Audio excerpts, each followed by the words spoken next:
Hey everybody, it's Jeremy. Welcome back to EA Tetragrammaton. This is turn 17 where we are playing Let's jump into things. Okay, so not a whole lot going on this turn, but Swamp Thing, the chieftain, has claimed the Golden Throne in the name of Black Magic Woman, the Carpenter of the Insides, Mistress of Pain. Cool. Unexpected event in Perenna.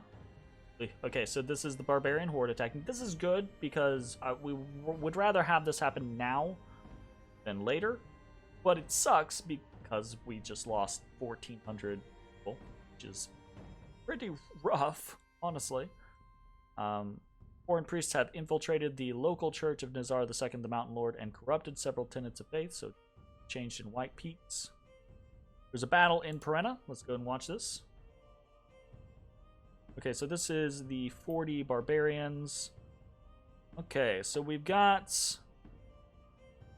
our cataphracts, and this is actually a problem.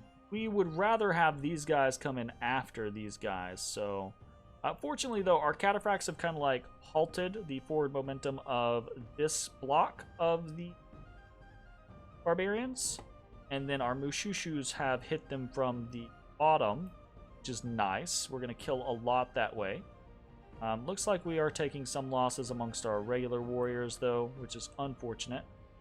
Fortunately, our Guard and Ink's Chosen probably aren't going to take any casualties. That's good. Okay, sweet. Easy peasy.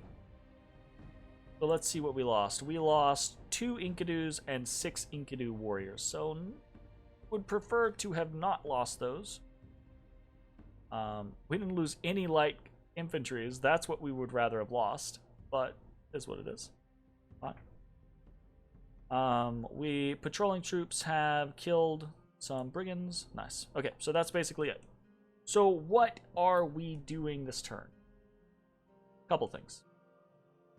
So first off, we are moving NC1 down into Rim Mountains. He has a decently little-sized army. He's going to be taking the Wood of Many Paths. At least that's the plan. It's possible that Relay tries to go for it, but I find that it seems unlikely. So we'll see. We're going to go for the Wood of Many Paths, and then that is going to establish kind of like our southern border. We are building a walled city here in Könberg. We are recruiting another Gudu, a Mashushu, and some Inky's Chosen here in Continuing to site search in Greenwood. And then obviously the big stuff is happening in Perenna. So this whole force is moving forward, right? And nothing's really changing too terribly much, except we are altering the hold and attack orders to just attack orders. Because if we run into Great Olms, I want to just go ahead and fight them, get in amongst them as quickly as possible. It looks like Agartha has pulled back, and that his plan is to kind of just hold everything here. So I am very interested in hiring Borilk's City Guard here in Bell. And this is kind of like the last little thing that I haven't decided on whether or not I'm doing. I really want to start. So we did have Elder 3 on hold retreat. So he did retreat to Underspring. He's coming back to Perenna. I want to start a fort on Perenna next turn. I wanted to start it this turn, but because of this, I swapped to increasing, like building up the other fort, which is still something that I want to do. So I'm not like angry about it, but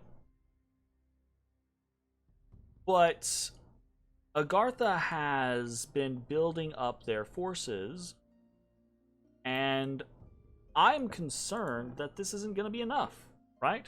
This is going to take a couple turns to crack this fortification. Wall integrity of 2. So even if he had nothing there, it would take me 2 turns at least to crack it. But he clearly does have stuff there. He's got Great Olms and Cavern Guards there.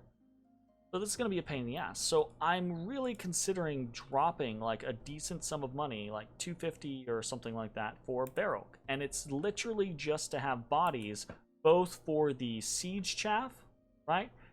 But also to take hits from the Great Olms, because that's the other big issue is if he has enough Great Olms, right? We only have, what is this, 40, 50 units?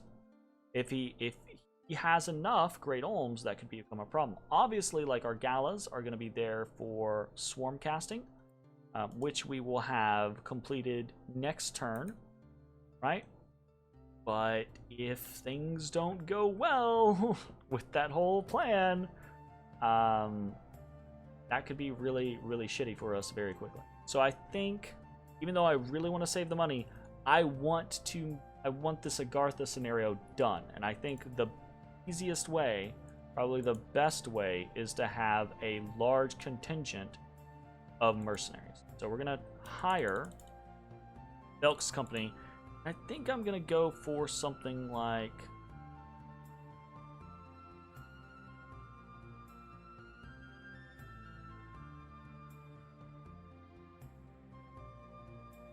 They're just like light infantry, aren't they?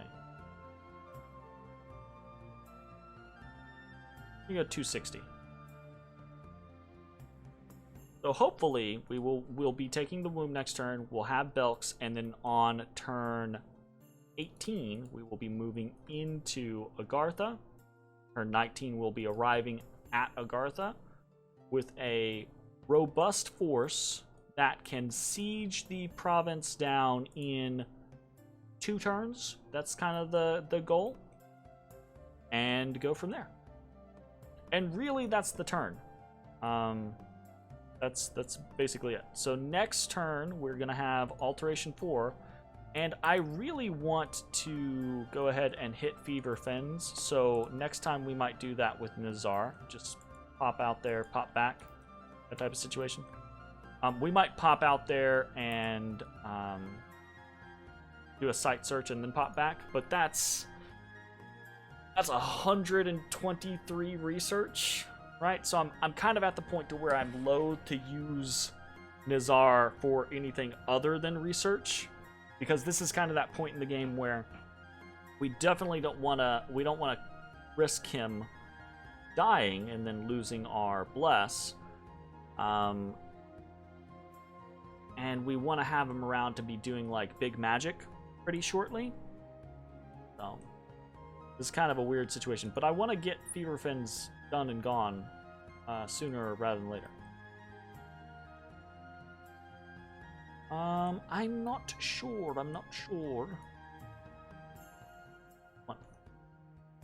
I want Terrania. I've been keeping eyes right on this battle, this fight back and forth between Yomi, and they're attacking each other repeatedly, but it's kind of turned into a wet noodle fight where like neither of them are actually like making progress against the other. So I don't know if they're just going to kind of like settle sooner rather than later. I guess we'll see. All right, if that's the case, if we're not going to save our money, which it looks like we're not, I think I'm going to go ahead and get another 2 units here. And next turn, we should still have enough for... I'm going to pop those.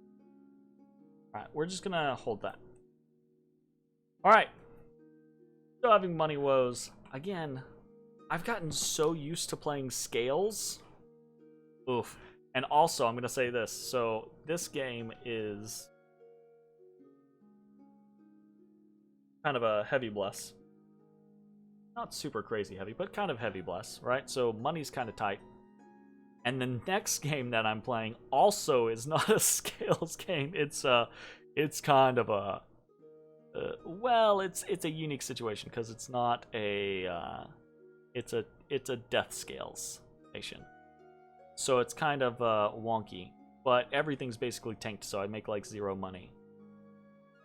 And I've come to realize that I really like making money in this game. I'm not I'm not a fan of not making money in this. So, again, I'm not sure how much I like this build. We'll see how it goes, though. Alright, that's going to be it for the turn. Hopefully, in the next couple turns, within turn 20 or so, we're going to have our southern border resolved. We're going to have the Agarthan scenario resolved. And it looks like Relay isn't really making moves on Agartha up here on the beach, which would be really cool, because hopefully I can just be like, yoink. Because if I could, that would really compensate for the lack of good movement on our part initially in the game. Alright, that's going to be it. I will see you all next time. Bye, everybody.